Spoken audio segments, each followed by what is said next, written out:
Hello students, இன்னைக்கு நம்ம இந்த வீடியோல பார்க்க போற டாபிக் வந்து projection operation in relational algebra. So projection operation பத்தி நம்ம ஃபோக்கஸ் பண்ண போறோம். So இப்போ projection operation னா என்ன அப்படினு சொன்னா நம்ம SQL ல select operator யூஸ் பண்றோம் இல்லையா, அதுதான் relational algebraல அத வந்து projection operation னு சொல்லுவோம். இப்போ projection operationக்கும் selection operationக்கும் என்ன வித்தியாசம் அப்படினா, selection operation SQL ல யூஸ் பண்ணும்போது select query, அதாவது select னு கொடுப்போம் இல்லையா, select asterisk from student இல்ல select student id from student அப்படின்னு கொடுக்கும்போது என்ன ஆகும்னா வந்து நமக்கு suppose duplicate records இருந்ததுன்னா அதையும் சேர்த்து retrieve பண்ணும். பட் இந்த projection operation என்ன பண்ணும் அப்படின்னா நமக்கு duplicate records கொடுக்காது. duplicate records இருந்ததுன்னா அதை eliminate பண்ணி விட்டுரும். சரியா? ஸோ இப்போ பார்த்தீங்கன்னா write a query to retrieve student id from table student. So அதுதான் மெயின் டிஃப்ரென்ஸ். ப்ரொஜெக்ஷன் ஆப்ரேஷன் வந்து நம்ம ரிலேஷனல் அல்ஜிப்ராவில் யூஸ் பண்ணோம். டூப்ளிகேட்ஸ் இருந்ததுன்னா அது டூப்ளிகேட்ஸ் வந்து வேல்யூஸை அக்செப்ட் பண்ணாது, ஒரே ஒரு தடவை மட்டும்தான் வேல்யூவை பிரிண்ட் பண்ணும். சரியா? ஸோ இப்போ வந்து பார்த்தீங்கன்னா ப்ரொஜெக்ஷன் ஆப்ரேஷன் வந்து it is similar to select operation in SQL statements. சரியா? write a query to retrieve student id from table student. So இதை எப்படி எழுதலாம்னா ரிலேஷனல் அல்ஜிப்ராவில் ஃபஸ்ட்டு என்ன ரிலேஷன், இந்த ரிலேஷன் வந்து நமக்கு வந்து ஸ்டூடெண்ட் ரிலேஷன். சரியா?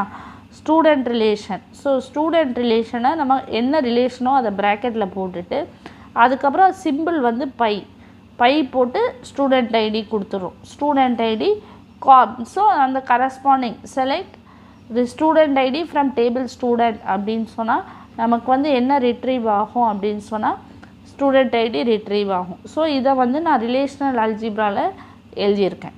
சரியா?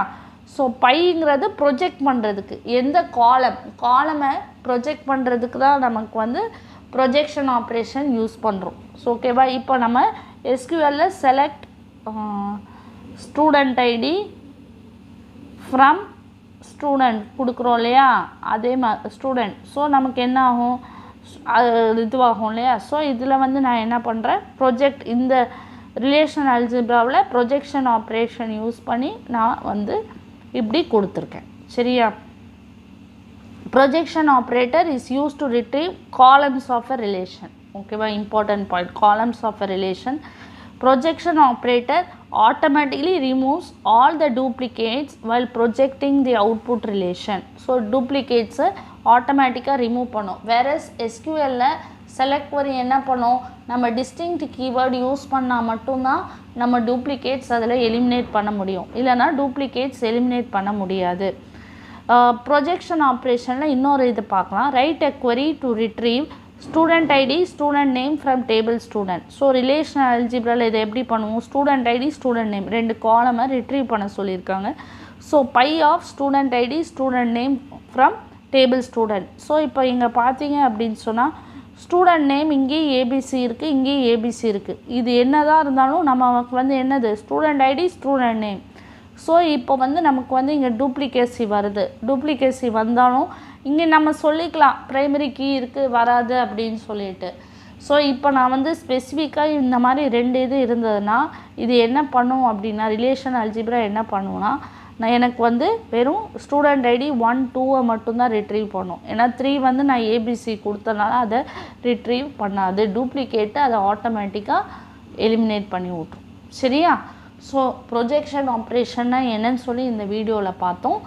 அடுத்த வீடியோவில் நம்ம செலெக்ஷன் ஆப்ரேஷன் பற்றி டீட்டெயில்டாக டிஸ்கஸ் பண்ணலாம். தேங்க்யூ.